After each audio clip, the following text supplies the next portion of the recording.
All right, guys. So yeah, so we are talking about the goal setting stuff today. So when we're talking about goals, right, we know that obviously that's sort of a key word for personal trainers. We use that one a lot, like it's like, what are your goals? We gotta we gotta get set strong goals and stuff. Um, but what we mean when we're talking about that is like it's something that somebody is like trying to accomplish, right? Like at the end of the day, it's like, what did you hire me for? What is your, end um objective, for hiring a personal trainer. If you're hiring me to help you lose weight, put on muscle, if you're trying to look a certain way, act a certain way, feel a certain way, like what is it that we're, and how do the two of us get on the same page about like what that goal is, so that like, if you say something like, well, my goal is to get in really good shape, and I'm like, okay, well, my idea of good, being in good shape is being able to maybe play sports, right? Whereas your idea of getting into good shape might be to have a six pack, right? And those things don't necessarily feed into each other. They certainly, both involve like plenty of hard work, exercise, and a healthy diet, right? But like the targeted specific choices that you're going to make might be a little bit different. And we know that specific training related to, directly to whatever it is we're trying to achieve is always going to be more effective than like general training.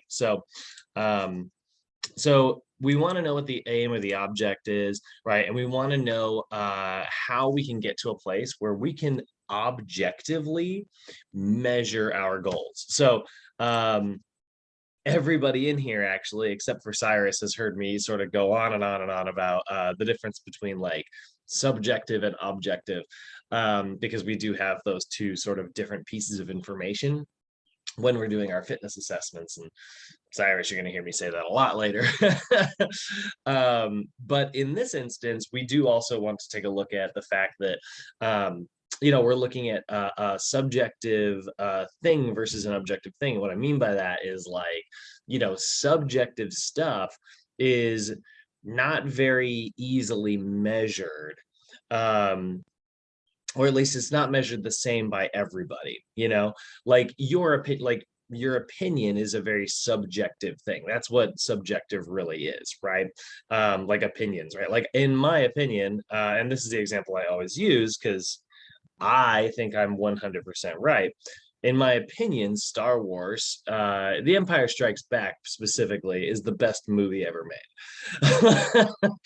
And somebody else could totally disagree with that, and that's their subjective opinion. There's really no way to measure anything that's like a piece of art objectively. I also really like, when it comes to paintings, I'm like a Van Gogh guy. Some people, their favorite author is J.K. Rowling. Other people it's J.R. Tolkien, or other people it's, I don't know any nonfiction writers off the top of my head. I mean, I do. I just Lou Schuler, Um, so that's all like very subjective stuff, and it's great, like don't get me wrong, like have your subjective opinions and have your subjective goals as well. But they are sometimes a little bit hard to quantify. It's hard to know if you are like making progress towards a subjective goal, whereas an objective goal is usually a little number based, and it's a little bit easier to measure progress. So it's always good to have kind of a blend of like the subjective stuff and the objective stuff. I always like to think of subjective stuff as being from the heart and objective stuff as being from the brain. If I were, let's say, making a movie, and I want it to be just as good as my favorite movie, right? It's very difficult for me to be able to measure whether or not, like, because the things that I'm putting into it, yeah, I think are great, but somebody else watching it is like, this is dumb, like, again, it's subjective, right? So if if I were training a client and they have nothing but subjective goals, it'll be a little bit different it'll be a little bit difficult for me to measure their progress. And so we really like a good blend of this, because the subjective stuff sort of keeps you passionate about things. Like I said, it's kind of from the heart, but having objective goals to like track progress is very intellectually stimulating, because you're like, oh, I did this and then I did this, and so I'm like working towards something, right? So we do want to find a way to sort of quantitatively or objectively measure our goals. We want to find some way to measure progress. And that's one of the key aspects of making like a really good goal, like is having an outcome that you can actually measure, right? It's part of the reason why a lot of people's like first goal in the gym is usually like weight based. It's usually like they want to weigh like a specific amount, or they want to have like a specific body fat percentage number, right? But there is also like I've asked my clients to measure uh put a number on it, which is almost impossible, but I've asked them to like measure how they feel about certain workouts, and that has been shown in several studies to be a very effective way to sort of track progress. If it's just like, hey, I felt really drained after this one and this one and this one, and so it's like, oh man, that's a lot of not so great feeling workouts in a row. Let's make an adjustment here, and so then you make an adjustment to the routine, and then suddenly your client's like emotionally starts feeling a lot better about like the workouts. You're like, that's what we're looking for, so we're going to look at three sort of key areas of goals right here. I think that these sort of overall encompass the entire thing, which is why we're sort of starting with this. But there are going to be sort of three main categories. We're going to see what are called outcome goals, or outcome oriented goals. These are goals that are usually related to like winning or losing. These are typically against like an opponent, right? So like you might want to run a mile faster than like your gym partner, right? Like, or maybe you want to come in first to the Boston Marathon. You want to be the best at something. That is sort of an example of like an outcome goal, right? Typically these are against an opponent, although sometimes they could just be against like a number on the wall, like if you saw like I remember when I was a kid, they had like all the books that you could read on the wall. It's like every time you'd read a book and you go up to the teacher, and they would test you on your knowledge of that book. You would get like a little book or a star or something like that. I don't really remember what it was, but it would go up on the wall, and you would see everybody's name in the class, and like you were, and actually in the grade, and you would see everybody like how many they had read. And like I remember getting really competitive about that when I was like a little kid. But there was no keeping up with a couple of these like girls that were in my class. Like I was just like, man, and it kind of like drove me crazy. That's very much like an outcome goal. It's something that can kind of push you forward, because maybe you're sort of competing with someone else. If any of you guys in here have like a gym partner, and maybe you have like some fun sort of competitive bets, that can be sort of a good example of like an outcome goal. Or maybe I was reading this thing, somebody sent me this thing the other day, and they were like, how valid do you think this is? Let me see if I can find this. And it's they're called like the strength standards, I think. Let's see here. Performance benchmark strength standards for men. It was an article by like Live Strong, I think. No, I mean, there's a lot of these. Yeah, there's strength standards. I've seen that before. Live Strong, yeah, 9 essential strength benchmarks for men. And like they were like, how valid do you think this is? And I was like, not really. Like I think valid would be whatever gives you like good posture and keeps you living for a long time. Ooh. Can you guys hear me just fine? Is the audio quality okay? I can see my video lagging. Do you guys hear me all right? Ugh. Yeah, it's good. Is it okay? Okay. Like on my screen, it's like my face is all jerky. um, anyway, they sent me this article, and they were like, how valid do these? I was like, look, I think all of those things actually lead to you being healthy. So if you like them, then do it. But the idea that like everybody needs to be able to be this strong, I'm not sure that's super valid. But I did like it. I thought it was fun. Hold a plank for 2 minutes. I think most people can do that. um, with just a little bit of effort. Bench 150% of your body weight. That's tough for some people, you know. So if you weigh 200 pounds, you got to be able to bench 350, you know. And these are all 1 rep max, or you can do 85% of that for 5 reps. Be able to do a military press at your body weight. And these again 1 rep max. 50 push-ups. 15 chin-ups. This is a picture of a pull-up though. I thought that was funny. Deadlift 250%, so 2.5 times your body weight. Barbell squat twice your body weight. That one I've seen a million times over the years. And that one's actually kind of like that one, but only because like I have heard it so many times. A hip thruster with 1.5 times your body weight, and then 25% on like a hang clean. And I was like, that was the one that I was like, ooh, I don't know if you should be doing a hang clean. This person has sent that to me.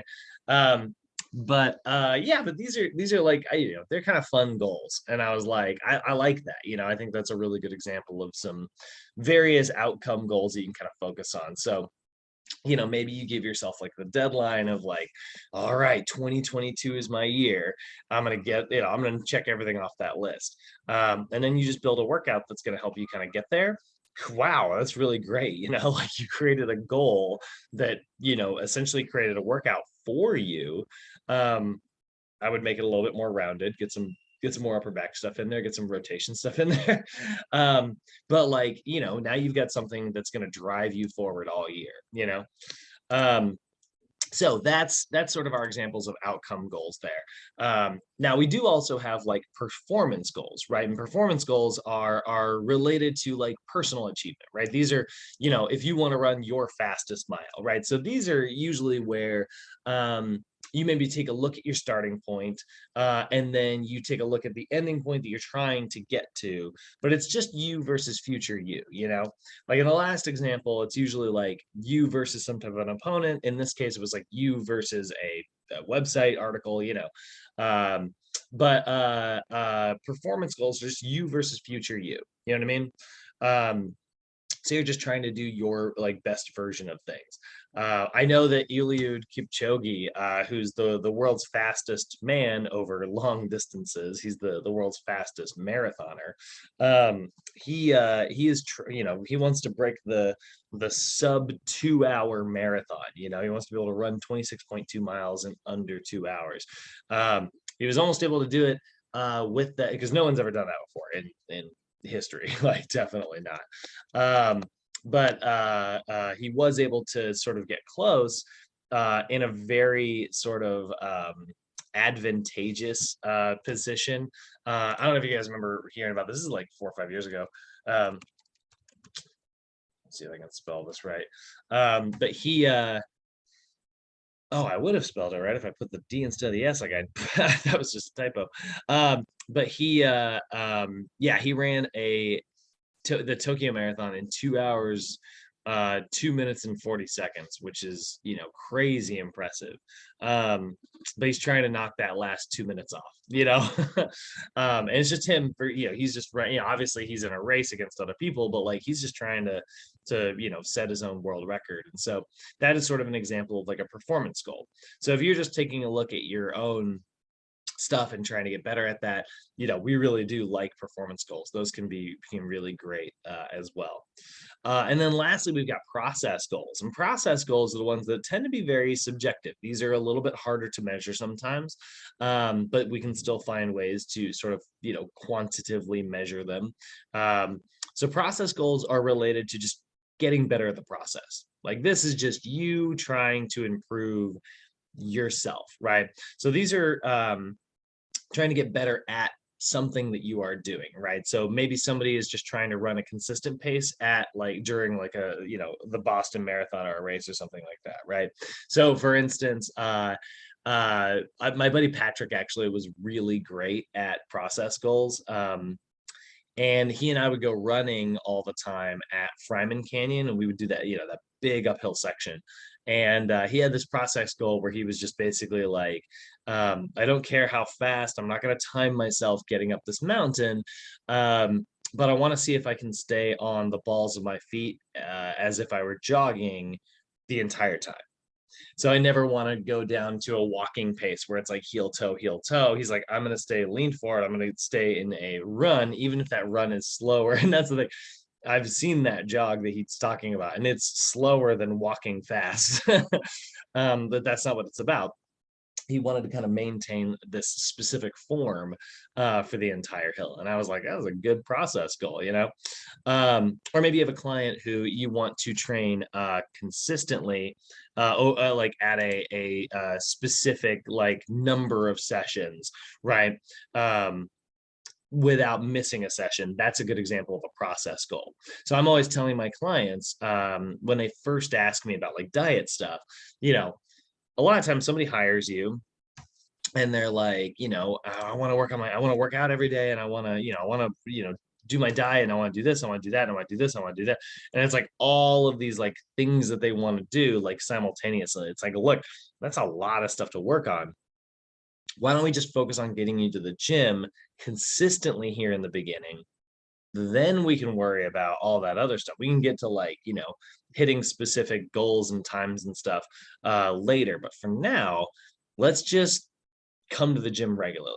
And that's usually like one of the biggest goals that I'll start most of my clients with, for two reasons. Number one, I'm trying to get them to form the habit. And number two, I want to make sure that they're committed to actually working with me and they don't miss their freaking sessions. It drive me insane.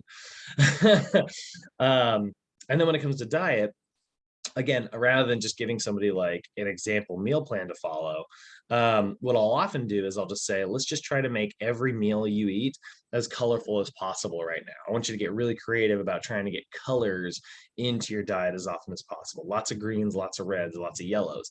The more often they can do something kind of like that, the more we know they're probably getting plenty of like fruits and veggies in their diet. So that's kind of an example of a process goal, right? So those are sort of our three key areas here, right? And we know like goal setting is just this super effective tool, and we can use kind of a blend of these things. They can be very, lightning in a bottle, very effective. And so there's a lot of like studies that have done some really fun goal setting stuff. We do know that difficult goals, for instance, we know that when a goal is challenging, it actually often leads to higher levels of performance. So a lot of times, like I'll have a client who will just set like a really kind of wishy-washy, easy goal. And I'm like, love that. Keep it. We'll use that as a short-term goal, but I'm gonna need you to set something a little bit harder in the long term.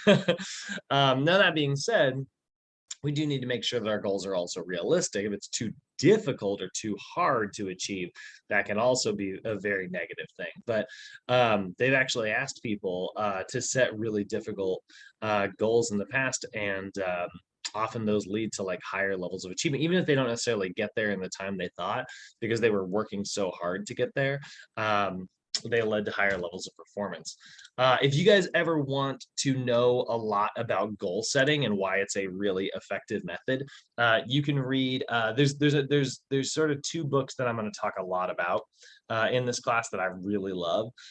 One of them is going to come up actually tomorrow, and that is called The Power of Habit. It's by this guy, Charles Duhigg.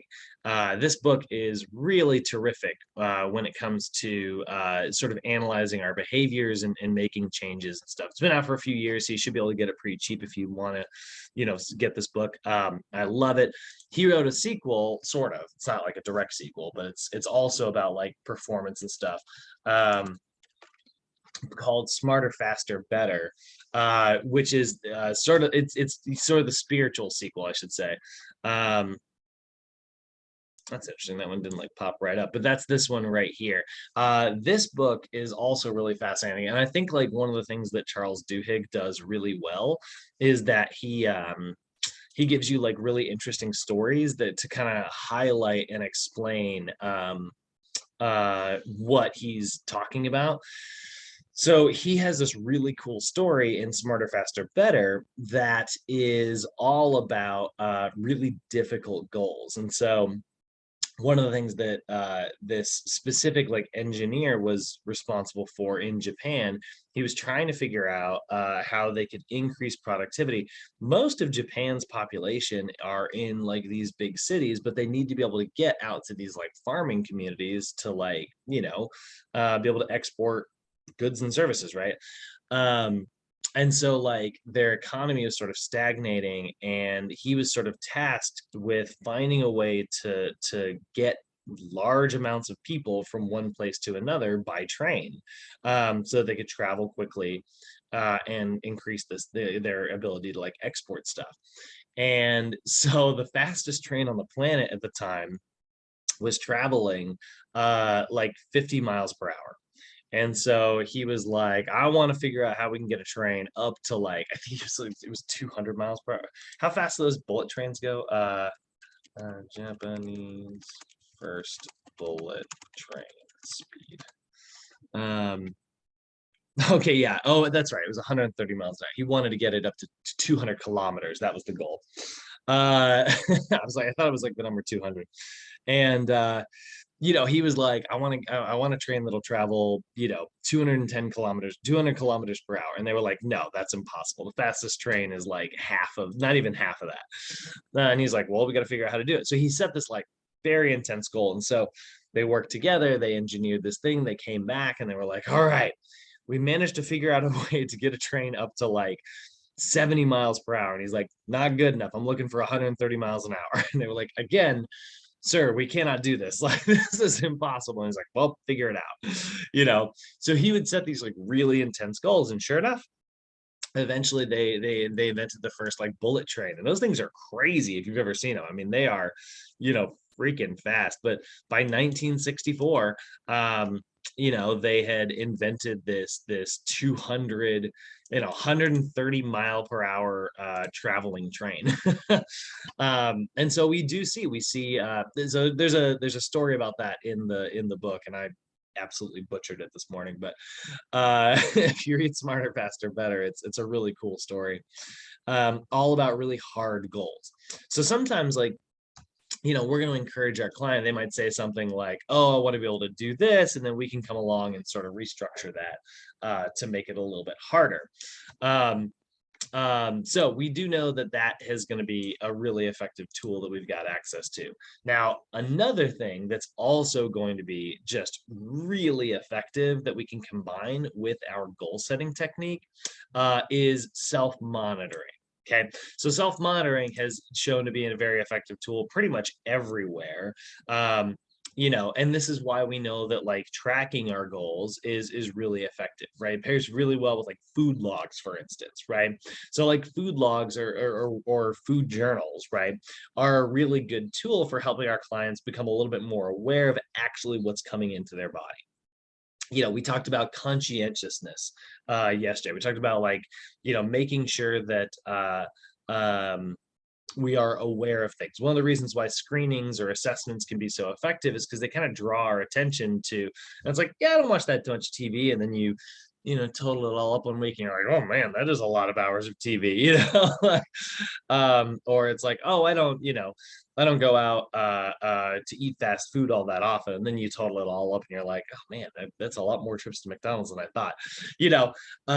Bringing awareness, developing that conscientiousness, it brings it to the front of our brain and makes us much more aware of things that we might need to sort of change in the realm of like our habits and stuff. So if we have like a goal that we're working towards and you ask somebody, it's like, hey, are you working towards like your goals?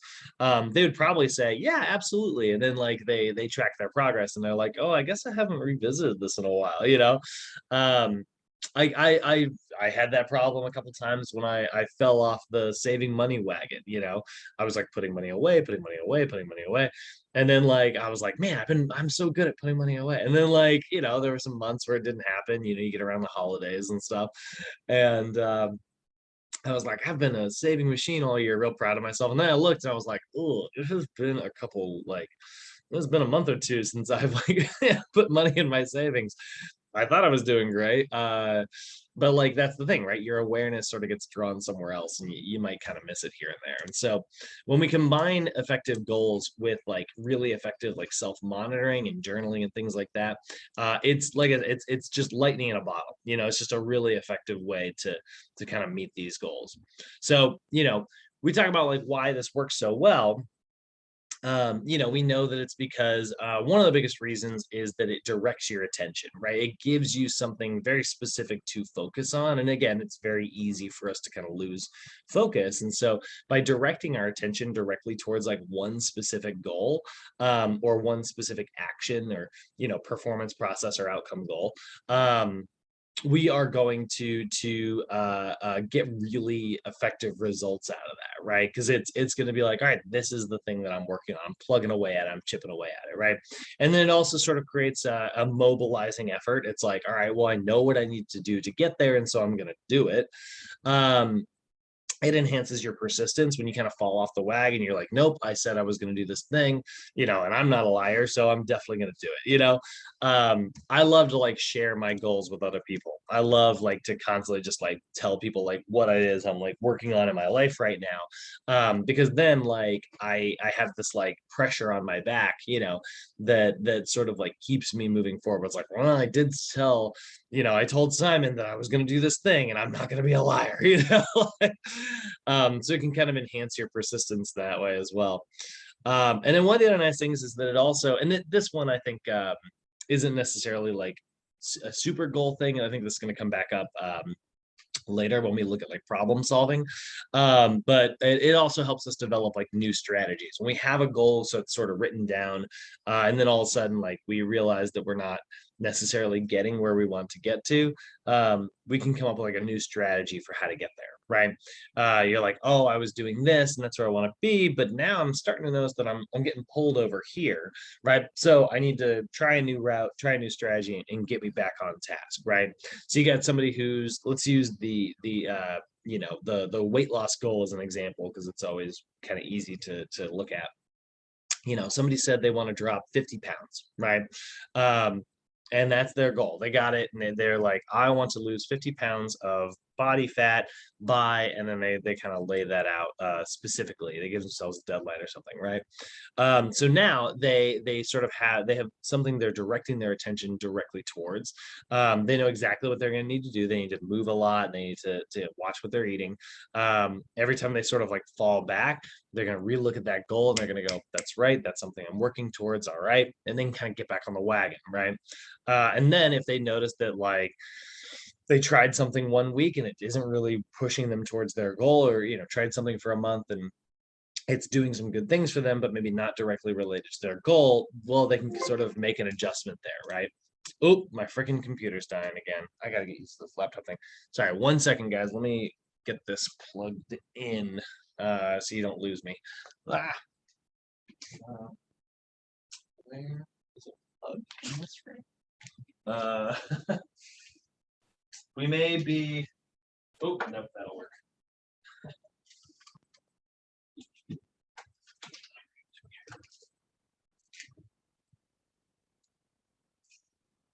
Oh, okay, we're alive.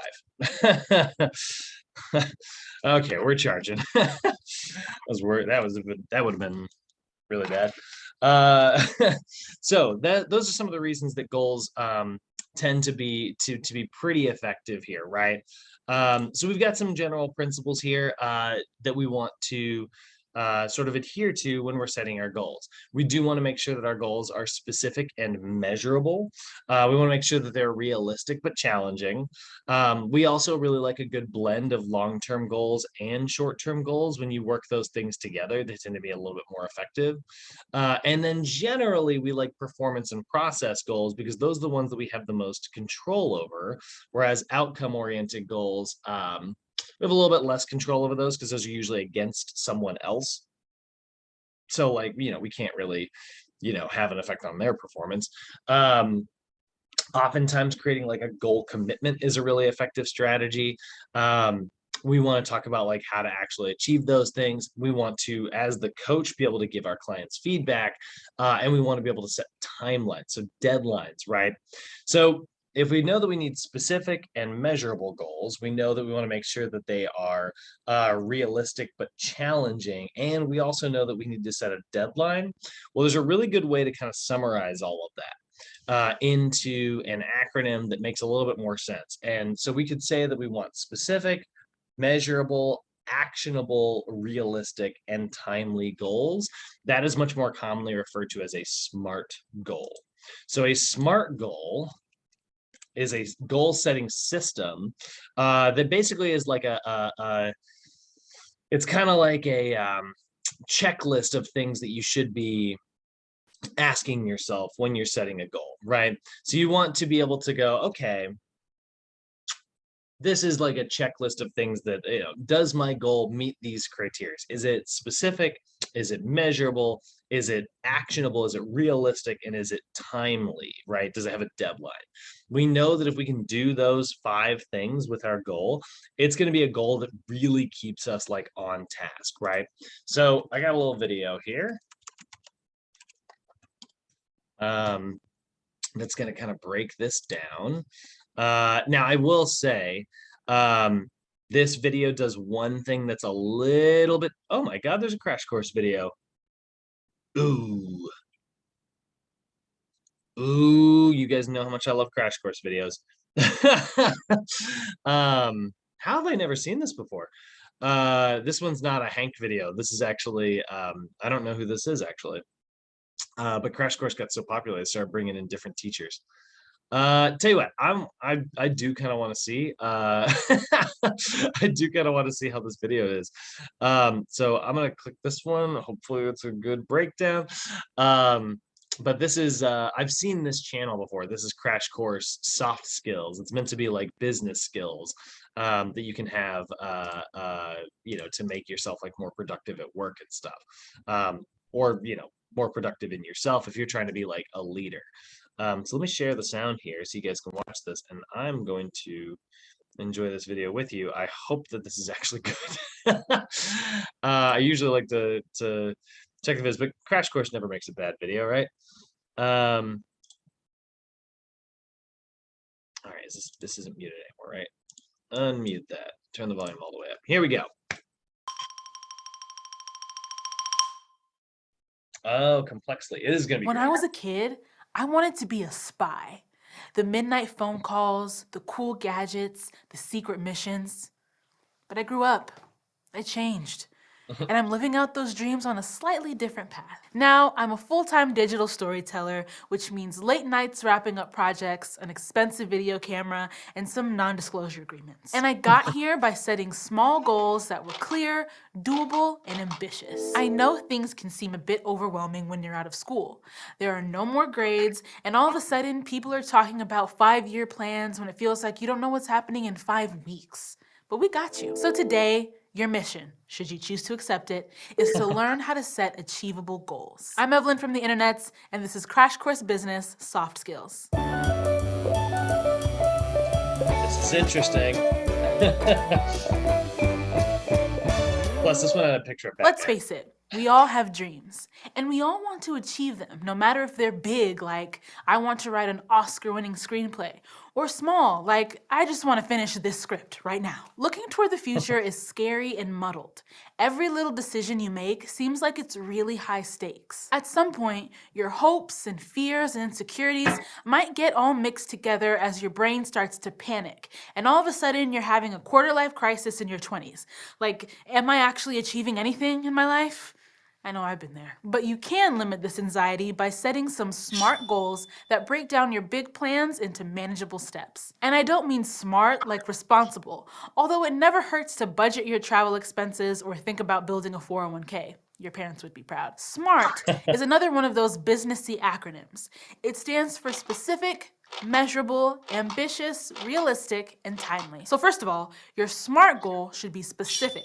clear and easy to understand. Do your best may be a great mantra or motivational poster, but it's too vague to be a helpful goal. Breaking down a big goal into smaller, specific action steps will let you see results, which will lower that "am I actually getting anywhere" type of anxiety. Second, you can't see results without knowing what they look like, which is why SMART goals should be measurable. If you're not measuring anything, how are you going to look back at everything you've accomplished? So make sure each step comes with numbers to help you see clear benchmarks. For example, instead of "stop the bad guy and save the world," try "complete 3 missions from M this month." Now, you might be tempted to set relatively easy, small goals so you can check them off and feel that craving we all have for instant gratification. But you should also be ambitious with your SMART goal. You'll work harder and your results will last longer if you're challenged, like you probably didn't pay attention in classes where you were bored. Then, you want to strike a balance between challenging and realistic SMART goals. Unless you're Tom Cruise, Mission Impossible really needs to be mission challenging yet probable. Goals that are too ambitious can be frustrating rather than motivating. You might be making gradual progress, but if you don't hit that super far out target, you might have a nagging feeling that you're a failure. And that can really weigh you down. It's kind of like being upset that you didn't lock up the bad guy forever and losing sight of the fact that you still thwarted his evil plan. If you want to push a little bit farther, you can set a stretch goal, but make sure there's a minimum where you're still happy. It's like Kickstarter for your brain. Like if you've spiffed up your secret underground base, your stretch goal may be to build yourself another jetpack. And finally, make sure your SMART goals are always timely. Because without a timeline, you might keep pushing your goal off to someday. And when you get busy, someday never seems to come. If your big goals are complex, like run your own spy agency by age 25, you may need 3 to 4 sub-goals with smaller timelines, like stop Shigo 4 times this year, or partner with Wade to create a new gadget this month. And remember when we talked about under-promising and over-delivering? We all generally have a hard time understanding how long things are going to take. So set a few incremental deadlines so you won't be up doing an entire project the night before. But find a balance. Tight deadlines can be motivating but also really stressful.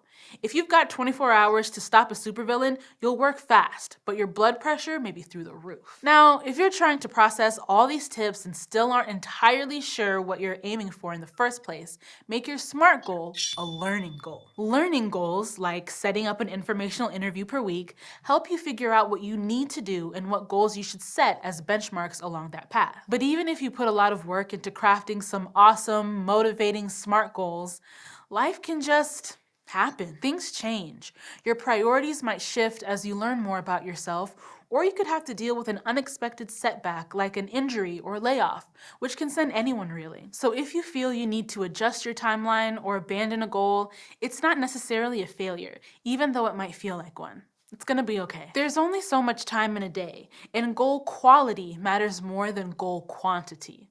So you've got to think about what's most important to you. If you're trying to save the world and also study for that math test, you may need to put a 4.0 GPA on the back burner. But there's a difference between adjusting priorities and giving up with a what the heck just because something got hard. Balancing ambitious and realistic goals can be tough, so be flexible with yourself. If you're trying to save money, maybe say, I'm gonna cook for myself this whole month, except for brunch on Sundays with my girls. And if you think you might struggle, set yourself a fail-safe. It's like a gentle consequence that pressures you to stay on track. Like if you go out more than once, you have to buy everyone's mimosas. Goals and their fail-safes are powerful because a lot of times they're about personal growth, the stuff that intrinsically motivates you. But other times, goals have extrinsic rewards like money or fame or power. There's nothing wrong with doing a job for the cash. Private investigators can still bring in bad guys. But sometimes, extrinsic motivators can make people want to game the system.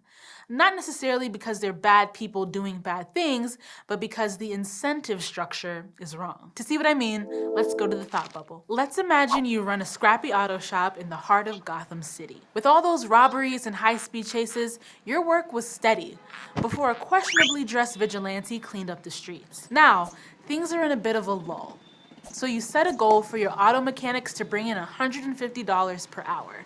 Your intent was good. But when you show up to work the next day, there's a really upset customer who thinks his Batmobile has spent way too much time in the shop. It turns out that this high pressure goal led your mechanics to overcharge and do unnecessary work to raise their hourly sales. You hoped that your sales targets would increase their work quantity without affecting the quality. Instead, you rewarded them for increasing billable hours by keeping cars in the shop for too long, which is unethical. Essentially, in the words of business professors, you rewarded for A while hoping for B. To avoid falling into that trap, make sure your goal actually encourages the behaviors you want.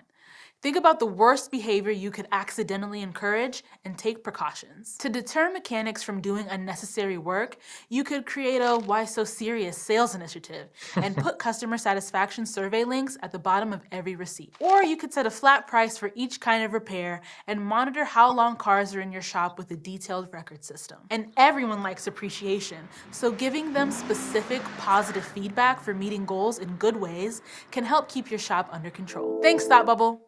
SMART goals aren't just for solo missions. If you're a team of unstoppable super spies, goals get everyone on the same page. But setting personal, individual project goals for other people could lead to mission breakdown. People have different priorities. Your demolitions expert probably cares about different things than your data guy. And no one likes directives from an out-of-touch bureaucrat. Or you may underestimate what your teammates are capable of and set a goal that's not ambitious enough. After all, many people put more pressure on themselves than anyone else does. Or you could target the wrong incentives, and a pay bonus for the most missions completed in a month could lead to team competition instead of cooperation. So, bringing everyone together to agree on one overarching team goal and set some individual goals will be motivating, and it'll keep people from working against each other, like Mr. and Mrs. Smith. Even if your goals line up, no team is perfect, but clear communication, progress reports, and feedback will help your mission run smoothly. And after all this goal talk, if you still don't exactly feel like you know what you're doing or know how to reach your dreams, welcome to adulthood. Kidding, sort of. I've said it before and I'll say it again. No one knows everything. No one is perfect, and everyone's gotta start somewhere. So if you or your team miss it by that much, it's okay. The best thing to do is learn from your mistakes and keep moving forward to go after those goals. So if you remember nothing else from today, number 1, reduce goal anxiety by setting a SMART goal that's both ambitious and realistic. Number 2, prioritize your goals. As long as you're not just giving up, having to table a goal isn't a failure. It's being smart about your time. Number 3, avoid mission breakdown. Work with your team to set group goals that consider everyone's priorities. And number 4, set the right metrics. Make sure your goal doesn't incentivize the wrong behavior and reward for A while hoping for B. Next time, we'll be talking about how to get better at time management, because we can all improve. I know you've said just one more episode at least once in your life. Crash Course Business is sponsored by Google. Okay. I liked that breakdown. It was the SPY framework was interesting. So when we're using the SMART goal system, right? Like every goal that you're setting can be SMART. And it's basically just going to be something that needs to meet that criteria of specific, measurable, actionable, sometimes that's called attainable, realistic, sometimes that's called relevant, and timely, or sometimes that's called time bound, but it all kind of means the same thing. So let's go ahead and take a look at that, right? So specific and measurable goals, right? A specific goal is going to be something where there's really no conversation between, like, let's say you and I, right? Let's say you're training me to work on something and I'm trying to get better at it, right? If our goal is like specific, there's no room for interpretation of that goal. We both know what I mean when I say I want to get in better shape, right? Instead of saying I want to be in better shape, a specific goal would be I want to run a mile faster, right? So now it's like very specific and there's no room for interpretation, right? Like Chris's in shape could be very different from mine, but the ability to run a mile faster than whatever my starting point is, that is the same for both of us, right? That's what a specific goal is. It's where we know exactly like what we mean, when we say the goal. So again, somebody tells me that they want to, I want to eat healthier, right? And it's like, it's not bad. And I like that where this is headed, but we can make it more specific, right? Instead, it might say, I want to increase my fruit and vegetable servings, right? Okay, great. That's specific, right? And then we also know that measurable goals are going to be much more effective because they can be, we can measure our progress. Like, are we actually like, getting there, right? So again, rather than eating healthier, right? I don't necessarily know how I'm going to measure healthier, right? So instead, if it's like, I want to increase my fruit and vegetable servings from 2 servings a day to 4 servings per day, that is now a specific goal and it is measurable, right? Or if somebody said they want to increase the minutes of exercise from 50 minutes per week to 100 minutes per week, that's a very specific and measurable goal. It's specific because it's the minutes of exercise, and it's measurable because it's going from one number to the next, right?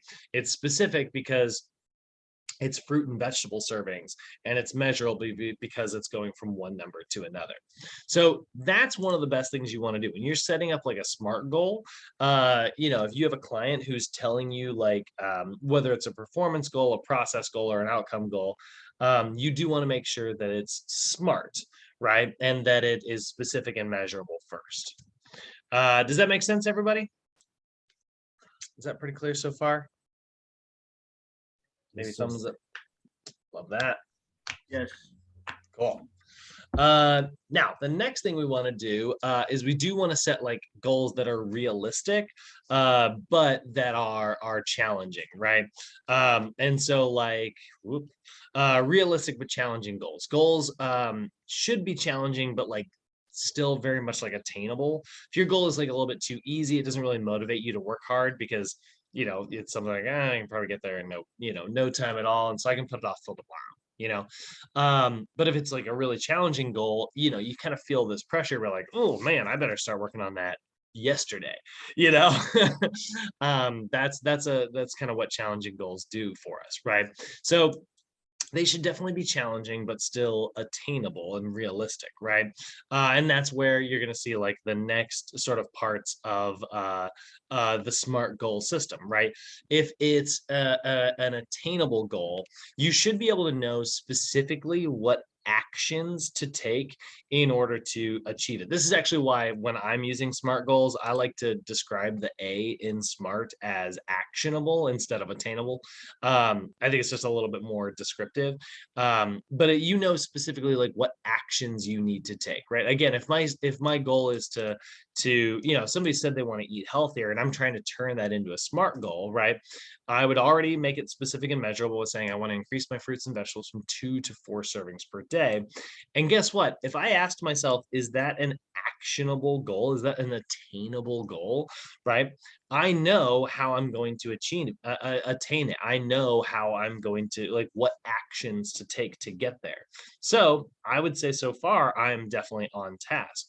And then I want to make sure it's realistic and not like too far in the future, right? Like too difficult or impossible to achieve. Like you'll get clients that are like, I want to lose 10 pounds in 2 weeks, right? And it's like, that's possible with water weight, or we could chop your arm off, but like you're not going to lose 10 pounds of fat in 2 weeks.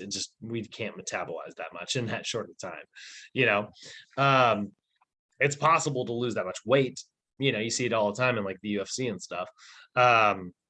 But in order to like lose that much fat, that's not a very realistic goal, right? So it's specific, it's measurable, it is actionable, but is it realistic? Probably not, right? But something like this, again, if I'm asking myself, like, if I'm doing a checklist here, from 2 to 4 servings per day, yeah, that's very realistic. I think that we can absolutely do that. It should be challenging. Again, we do like stretch goals that are really difficult. If we want to create like a train that can travel 130 miles per hour, that's, seems tough, but it's going to lead to like really high levels of achievement because of how difficult it is. Now, So the last part of the SMART goal, and the PowerPoint kind of jumps forward here. It comes back to the deadline stuff like later down here. But I do want to kind of talk about the T in SMART goals here.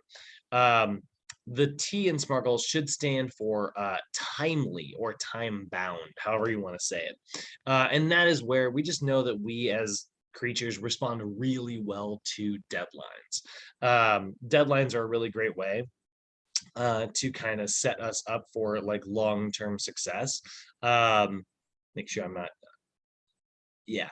I'm making sure there's a video that I'm going to talk about deadlines. I think it's tomorrow, actually. I want to make sure that I'm not supposed to show that video now.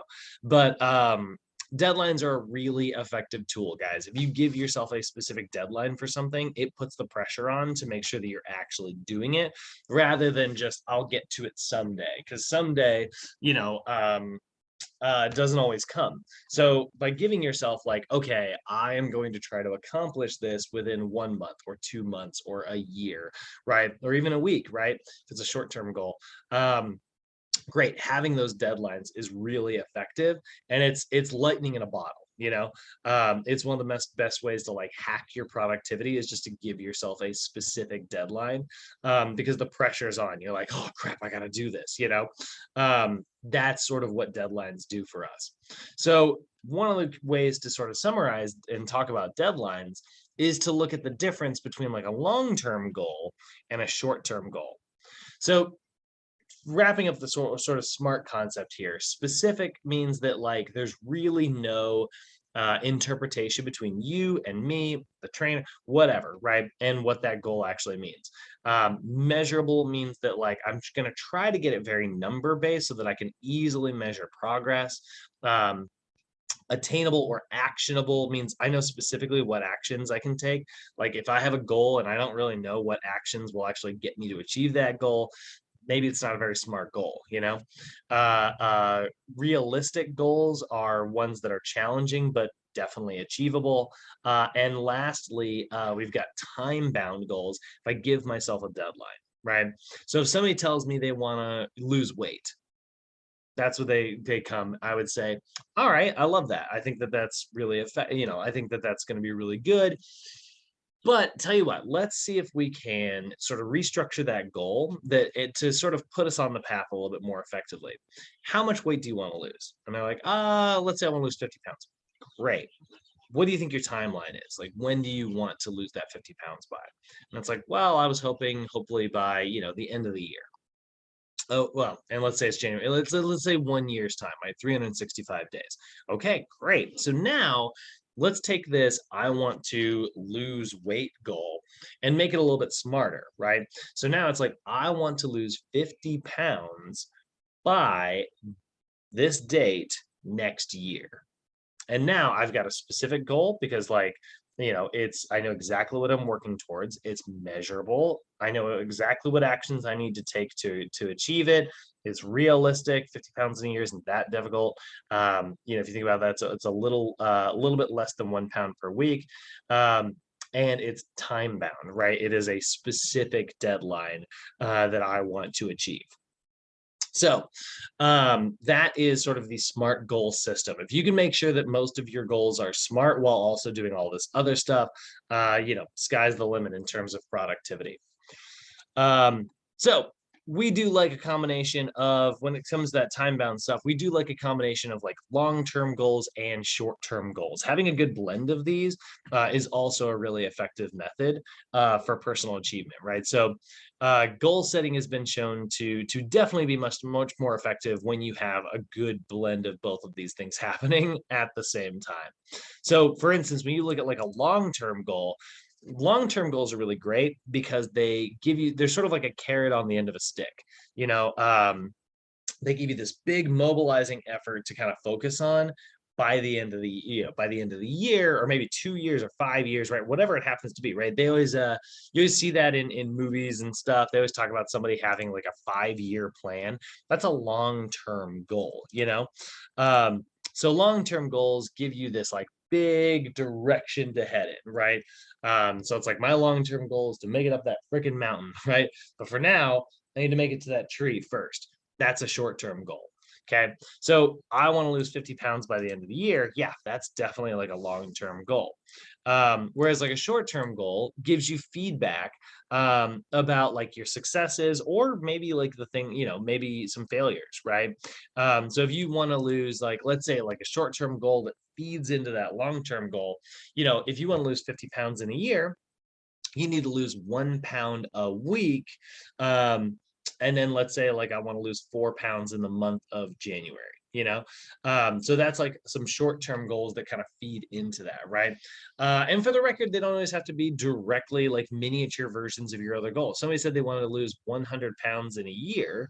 Well, 100 pounds in a year, 50 pounds in a year. They said they want to lose 50 pounds in 1 year's time, right? They could also say something like, and I want to have a short-term goal of being able to walk a mile in 12 minutes, right? Okay, great. So now we've got two goals that are actually going to kind of feed into each other really well. If we start, if we've got like sort of a month to get our mile time down to this number, right? That's going to feed into, because like I'm going to have to practice, I'm going to have to train, it's going to burn a lot of calories, and it's going to help me sort of feed into my long-term 50-pound goal, right?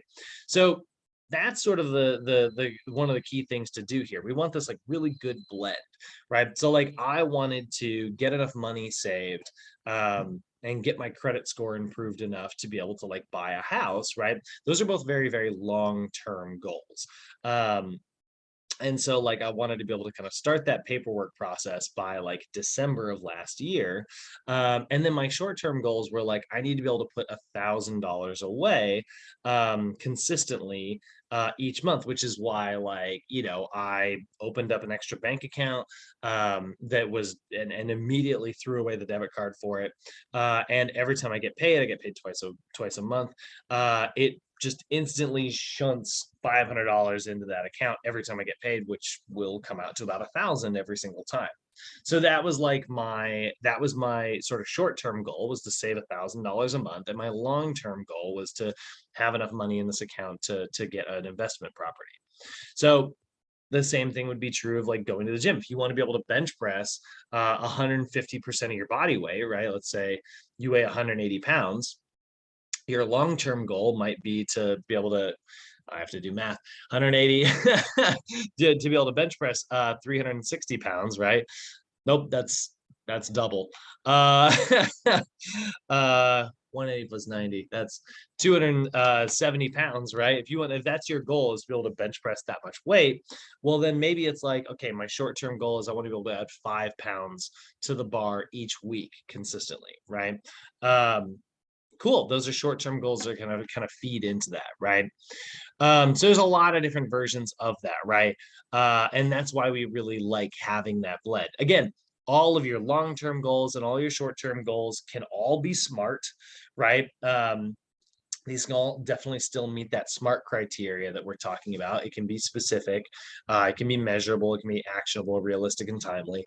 But this is just sort of another sort of good blend here, right? So that's sort of what we're looking at when it comes to goal setting. We're trying to like check off the list. It's like, okay, is it SMART, and do I have a good blend of short and long-term goals? And am I focusing on process goals only, or am I focusing on outcome goals only? Do I have a good blend of that as well? And this is why having multiple goals is good.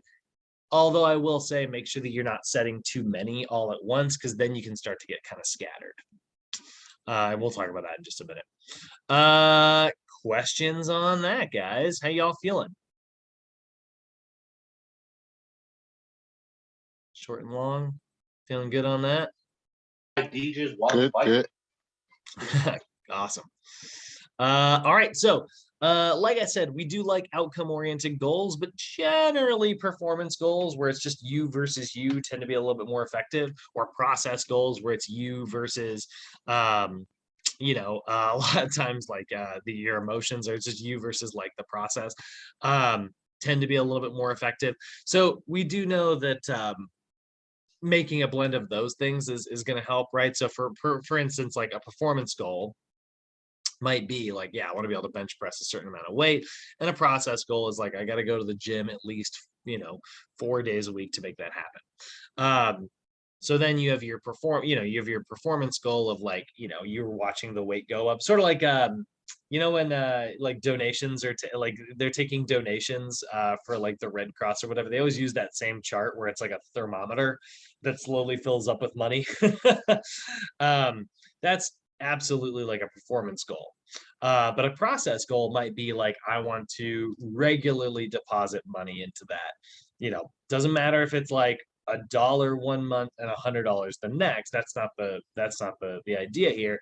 It's just I want to continually do it on a regular basis. That's the process. Um, so next thing we want to look at, we do really like the idea of setting a commitment to our goals. We want to make sure that our clients are really committed to actually achieving this. And so we can sort of pay attention to that if we're coaching our clients and we're paying attention to like how committed they are. It's really important to listen to the language that they use. And so you'll hear people say that they wish something was like this, right? That makes it sound like it's kind of a fantasy or that it's not going to happen, right? Oh, I wish I could, buy a house someday. And it's like, do you not believe that you can? Like, because that's what kind of like that's what the language kind of conveys. Don't put too much stock on this. Everybody talks a little bit different. But the levels of commitment are sort of like the wish, hope, try, want, commit sort of paradigm here, right? And so like if somebody's using the word like I wish or I hope I meet my goal, right? It almost sounds to me like they don't believe it. It almost sounds to me like they don't believe that they're going to get there, right? Um, Now, if they did say that they like hope that, that's a little bit better than wish to me. Or if it's like, oh, I want to try that someday, right? It's like, why not try it now? You know, um, these are all still like a little bit less committed. I think try is definitely like it has like a sort of a mobilization effort behind it. Somebody says they're going to try something, it's like, all right. I do think that it comes down to, I've been waiting for this moment, by the way, since we started this class, this moment right now. There is no try. Right. um we actually want to be committed to doing this thing, so we're getting a little there is either do or there is do not. That one's for you, Simon. I've been waiting to get to say that. I've been waiting for this slide for like a couple days because I remembered it a couple days ago. We want our clients committed, right? We want them committed to actually achieving this goal. So rather than just like trying it, we want them to do it. And that's where like want and commit really come in. Commit is like fully committed to the goal. They're like, I commit to this thing. So you kind of want to pay attention to the language that your client's using. If it sounds like they're not really believing their own goals that they set or they're in their own success, we want to help them sort of get to this place where it's like, look, birds fly, fish swim, and you are going to lose this weight. You are going to succeed. That's our job, right? It's not just my job. I'm just here to coach you. You're going to have to take the actions, but I want to hear you say like, I am committed to meeting my goal. Somebody who says that is like on board. And let me tell you, like, you're going to get clients who are like, I want to do this. And then, they sound like they're really motivated. And then you find out that it's not as important to them. Right. A lot of times when we're looking at our goal commitment stuff, we do want to make sure that we're not doing this for our clients. As important as it is to make sure that you're paying attention to the language and making sure that they're committed, you do absolutely want to make sure that their goals are self-determined. So while we are here to help our client create like smart goals, because smart goals are very effective, we do want to make sure that we don't restructure our clients' goals to where like they're not the ones who initially made them. Right. So they come to me and they're like, I want to get healthier. I'm not going to say, oh, okay, great. Well, let's start working on your mile time. Right. And then let's restructure your goal to, I'm going to get my mile time faster. That we've restructured it too far. They're not committed to that. Right. They might say, oh, okay, like, and agree to it, but they're not like really committed to it. So their commitment's going to be really wishy-washy. So instead, we make sure that like we are checking in with them and saying like, okay, let's make that a little bit more of a smart goal. You want to get healthier, you tell me what healthy means. And then they're like, my doctor said I need to get my cholesterol within a normal range. Okay, that's your idea. Great. Okay. So now let's make that a SMART goal. Let's say instead of I want to be healthier, let's say I want my cholesterol to be between, and we put the numbers of normal cholesterol um, by, and then we give it a deadline. Now it's specific, it's measurable, it's realistic, it's actionable, it's timely. That was SMART goal. Uh, I did that backwards. But it is smart and it was determined by my client. I didn't like restructure it and say, "Oh, okay, well, let's start working towards that six pack." And then I'm training my client. I'm like, "Remember, the six pack is coming. The six pack is coming," and they're like not interested. They're not motivated by it, right? They're motivated by this thing that maybe through like poor communication, I never really found out. So again, make sure this is self-determined. Check in with your client. Make sure that they're the ones setting those goals and make sure you've got an idea of how you're going to track that progress, right? Check in with your client. Hey, how's the cholesterol going? Right? Let's go run over to the scale, see how your body weight's going, right? We were trying to improve our cholesterol. We started increasing our fiber intake with our diet because we know that those two things are linked. How's the fiber intake coming? We are asking these questions continually while we're coaching our clients. That's how we're going to make sure that we're keeping them on the path. Meanwhile, the goals are doing that work for us, right? We created these really strong goals in the beginning. And again, the long-term goal down the path is keeping them sort of like working towards that. Again, the carrot on the end of the stick. And then all these short-term goals that we as the coach are continually checking in on and our client is checking in on is also keeping them on the path. So now we sort of have a blueprint for the conversation type of conversations we want to have with our clients, as well as, how we're going to set things up in the beginning to ensure that these conversations are easy and effective, right? Um, so one of the biggest things that you're going to have to do as the coach is you're in charge of measuring your client's progress. Okay. So you are in charge of like coming up with the strategy to help them achieve this goal, and then monitoring their progress. Like if they're not working towards it, it's our job to say like, hey, you told me that you were committed to doing this thing. I'm looking at your progress here and I'm not really seeing, us moving towards it. What's going on, right? Let's talk about this. So we want to come up with an actual action plan to help our clients, and this is why, like, I really love a good, solid action plan. You guys know, you guys have heard me say it a million times if you've been with me long enough.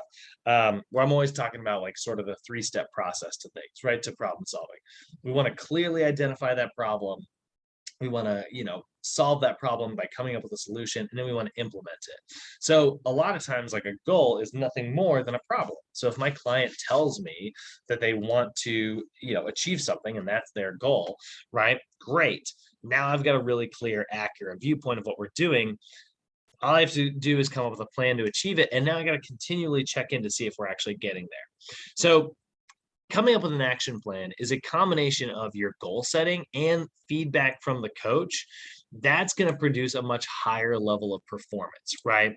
That is going to really make sure that like we are checking in regularly and actually seeing that progress, right?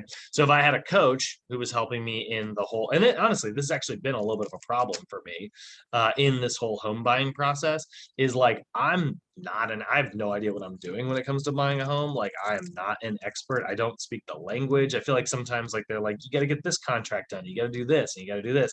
And I'm like, I don't know what that means. So it all kind of just sounds like the same words every time, right? Like, you don't speak a language. Like I don't speak Italian, right? And you hear people speaking that language, and you're like, it just kind of sounds like the same word over and over and over again. Actually, I don't even need to use Italian. I'm here in Hawaii. I have such a hard time like reading street signs and stuff because they're all like Hawaiian words that I don't really understand. You know, they all kind of sound the same to me because I don't speak the language, right?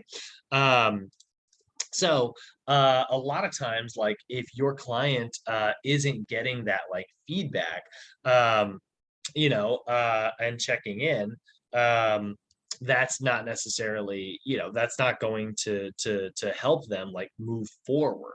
And so we want to periodically evaluate and make like little tiny adjustments. And I definitely wish that the people who were helping me sort of like build this freaking house were continually checking in with me and saying like, hey, did you get this done? Because oftentimes the answer would be like, nope, I didn't. I forgot. I didn't know that was the, oh my gosh, I got to get that done. And then I like do it. I need a little bit of hand holding, I need a coach.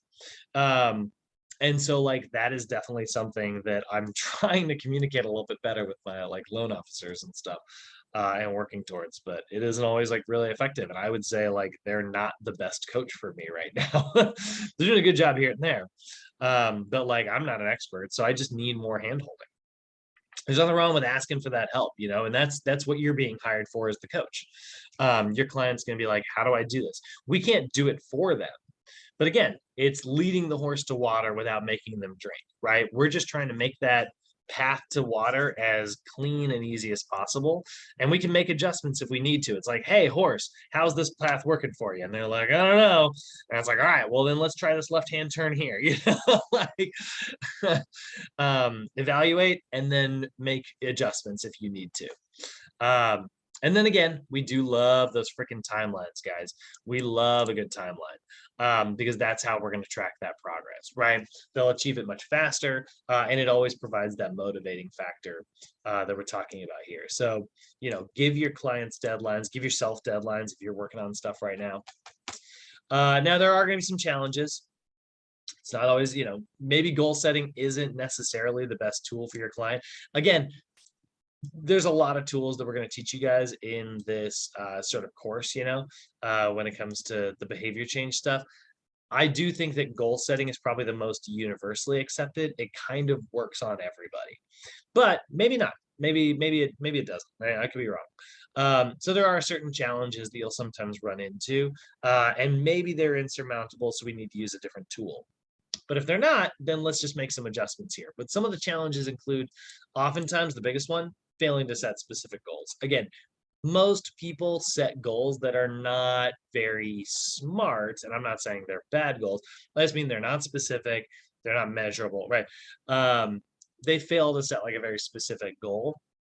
So again, like the idea of like get healthier, eat better, get in shape, right?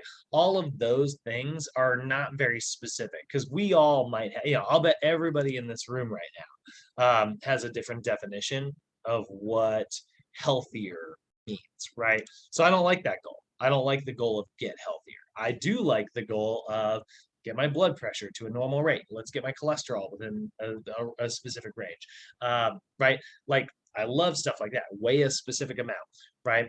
Lift a certain amount of weight, run a certain amount of speed, get my recovery heart rate to be blah, blah, blah, blah after a certain test, right? Those are all very specific things. Like, uh, here's a good way to kind of summarize that as well. The goal of get rich. What do you mean? Like how much money do you want to have, right? What is rich? Because honestly, if I'm making, 6 figures a year, I think that from the perspective I've grown up in, I think that's pretty wealthy. Like, I think that's pretty good. But somebody else hears that and they're like 6 figures, like I want 7 figures. I mean, here's the thing. I don't disagree that that's also, going to make somebody who's doing really, who's really rich, right? But like we just have a different definition. So we need to have a specific idea in mind, right? A lot of your clients will set very unspecific goals. So our job is to say, hey, I really like that. What do you mean by that though? So then we both are on the same page. Another big one is a lot of times people will set so many goals. Again, it kind of becomes like quantity over quality. And so people will set way too many goals way too early on and too quickly. So we do want to say, all right, I like all that. How maybe we can put those two together. But let's try to, only focus on so many things all at once. Again, we have a big long-term goal in mind. Let's make sure that our short-term goals are feeding into that, right? And this is one of the things about short-term goals. Oftentimes when your client sets too many of them, they can get really scattered and it can pull you in too many different directions. So one of the best ways to make sure that that doesn't happen is to ask your client, is that short-term goal feeding into your long-term goal? Because oftentimes like one or two of them might not be. And so it's like, all right, well, this one doesn't really relate to our long-term goal. Let's go ahead and kill that one. Let's get rid of that one. And then setting only like long-term goals, that's also not so great. Like if you only set short-term goals, you get scattered. If you only set long-term goals, then that's also problematic because what ends up happening is you don't feel motivated. There's like less mobilizing effort there. So it's like, oh, I'll get to that. That's in the future. I don't need to work on that today, right? So again, having a short-term goal, you have a very quick deadline that's coming up. You need to work on that now. And if that's feeding into the long-term goal, great, right? That's going to be effective. If you only have a long-term goal, then it's like, I can get to it tomorrow. I can get to it tomorrow. I can get to it tomorrow. And then all of a sudden you're like, holy crap, I've only got to wait to do a whole year's worth of work, right? That's not awesome. I remember in school, we're going to watch a video where someone else did exactly the same thing that I'm talking about here. But I had to write I had to write 3 100-page papers. And I always did them like 1 or 2 days before they were due. And if I had just worked on them a little bit at a time, I wouldn't have been so stressed out. But, several pots of coffee later, eventually I'd be done with them. And there was definitely no proofreading at that point. It was just get it done and get it printed out. So we like long-term goals, we like short-term goals, but we really like a blend of both of them. So we have sort of a flow chart here, right? We're going to start by planning and educating with our clients in the beginning. And we're going to set up our actual goals. Then, well, we're going to plan and get on the same page with our client. Then we're going to start setting customized goals, right? And then the process of the coach is just our job is just to check in regularly to see if they're actually making progress towards those things, right? This is where reassessments come in and reevaluations, right? We're checking in with our clients here and there to say like, hey, are we actually like achieving this? Like, sort of what's going on here. So now we did talk about the stages of change, and I mentioned how we are going to match what we're doing with our clients in whatever specific stage. So you do want to make sure that when you are setting goals, guys, you are setting them for whatever stage your client is in the stages of change. Again, we're not going to really run into pre-contemplators or contemplators all that often, but if you did, here are some tools to help them move through those stages of change, right? So we do want to set stage appropriate goals to get our clients to push through those stages of change as fast as possible in order to get into the maintenance stage where it's like, oh, this isn't a goal anymore, it's a habit, right? So if you get a client who's in the pre-contemplation stage, again, that's somebody who's not really thinking about changing, right? Our goals are really just focused on helping them become better informed. So instead of saying like, somebody who isn't even thinking about quitting smoking, right? You're training them. I don't know how that would happen, right? But like, you got somebody who smokes regularly and they are just totally not even considering like actually, getting rid of that habit. You might and you're you are trying to get them to do so, right? Really just helping them understand like the pros and cons first is going to be the most effective thing to get them into contemplation. So you would say like, hey, do me a favor, here's like a little short-term goal for you. I want you to read 3 articles about like the dangers of smoking, so then they can like kind of become a little bit more informed. If you do that, they might start thinking about it, right? They might learn something that they didn't know before, hear before, and like see that, right? Or I want you to, learn about the pros of like quitting, or learn about like how easy or how hard it can be. Then once we get that client into the contemplation stage, we want to create goals that are actually identifying the benefits. So very similar, right? This one was all about like learning the benefits in general, but this one's about learning the benefits specific to them.